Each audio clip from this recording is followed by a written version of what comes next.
Bonjour à vous, Francis Khalifa. Bonjour. Merci d'être avec nous ce matin. Alors Francis Khalifa, hier appelé projet de loi contre les séparatismes, aujourd'hui intitulé projet de loi confortant les principes républicains. Quel regard vous, en tant que président du CRI, vous portez sur ce texte de loi présenté hier en Conseil des ministres? Est-ce que vous en êtes satisfait? Je préfère avoir un regard positif parce que je me dis toujours que c'est une première étape. Alors bien sûr, on peut regretter que le mot séparatisme ait disparu puisque nous nous souvenons que début octobre, le président de la République, dans son discours des Mureaux, avait parlé de l'hydre islamiste et que c'est cette hydre islamiste que ce projet de loi était censé viser. Alors, il se trouve que les différents sujets qui vont être traités, qui sont traités par ce projet de loi et qui sont une véritable batterie de mesures qui est très large d'ailleurs, puisque ça va de l'éducation à la gestion des associations, des lieux de culte et tout cela en passant par la haine en ligne. Donc, on voit bien que c'est un projet qui est très vaste, qui a pour objectif de s'attaquer en tout cas à tous ceux qui contribuent à véhiculer la haine dans notre société. Alors oui, je préfère le voir d'un œil positif, même si nous aurions préféré que ce discours se concentre et que ce projet de loi, se concentre sur le problème de la société, le problème essentiel de la société aujourd'hui, qui est ce séparatisme islamiste. Je crois que, vous savez, beaucoup l'ont dit à d'autres occasions, mais là encore, mal nommer les choses. Vous savez, ce que disait Camus, c'est souvent ajouté au malheur du monde. Donc, j'aurais préféré qu'il reste un projet de loi contre le séparatisme. Et encore une fois, être contre le séparatisme, c'est pas être contre une religion et encore moins être contre l'islam, c'est traiter un véritable problème. Alors justement, Francis Khalifa, les mots séparatisme, les mots islamistes ne figurent pas dans le projet de loi. On l'a compris, c'est quelque chose que vous regrettez, mais comment est-ce que vous expliquez pour autant l'abandon de ces termes ?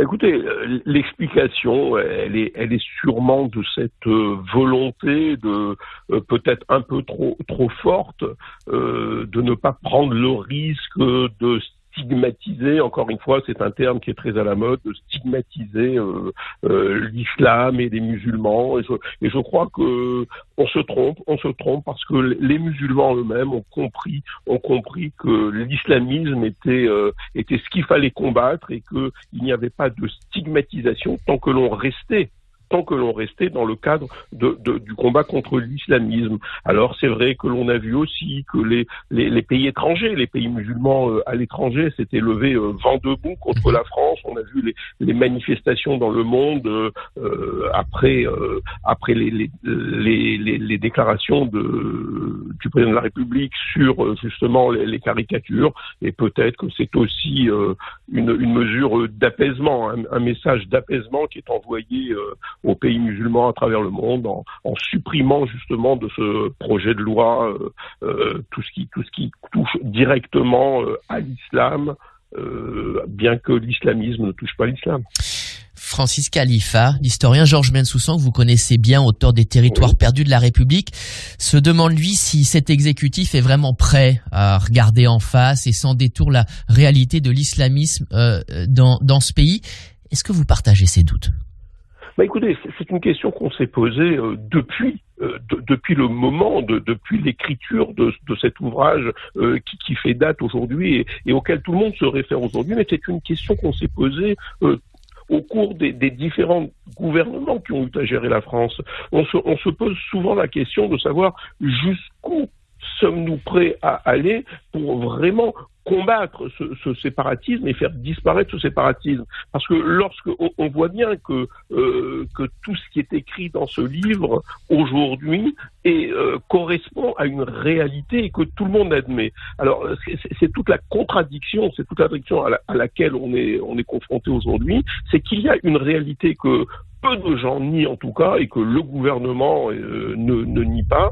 Et pourtant, il semblerait que dans sa responsabilité gouvernementale, il n'aille pas au bout des choses et c'est un petit peu ce que l'on peut regretter. Alors, ce texte va venir devant l'Assemblée nationale, donc il va sûrement être amendé par une partie des députés, y compris des députés de la majorité présidentielle, et qui vont, j'espère, peut-être lui donner un signal plus fort à ce texte, et peut-être lui faire dire exactement quelle est sa mission en réalité, parce que derrière chaque texte de loi, il y a une volonté, et je crois que cette volonté de combattre l'islamisme radical qui s'exprime dans notre pays à travers le séparatisme doit quelque part apparaître dans ce texte de loi.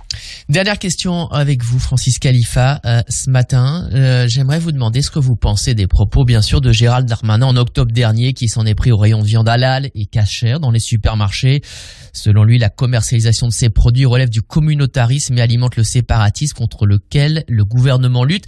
Est-ce que, selon vous, Francis Khalifa, il s'agissait de la part du ministre de l'Intérieur d'une surenchère démagogique calculée destinée à s'attirer les faveurs d'une partie de la droite la plus dure? Non, moi je qualifierais ces propos comme des propos maladroits, tout simplement. Je crois qu'il a été maladroit, il a peut-être mal voulu, il a mal exprimé le fond de sa pensée, et je considère que ce sont des propos maladroits, parce que je n'ai pas le sentiment, qu'il y ait eu derrière ces propos une quelconque volonté. Je crois que d'abord c'est une mauvaise appréciation de ce qu'est justement la commercialisation de ces produits, et je crois que, comme il a dit le président de l'Assemblée nationale, d'ailleurs, comme a dit le président national, lorsque l'on va dans un supermarché et que l'on veut acheter des produits bretons, on va vers le rayon où on vend des produits bretons. Là, c'est pareil.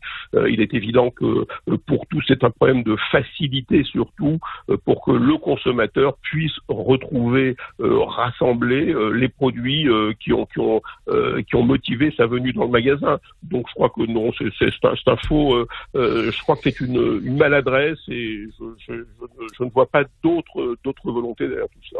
Merci Francis Khalifa d'avoir répondu à nos questions ce matin, président du CRIF. Merci à vous.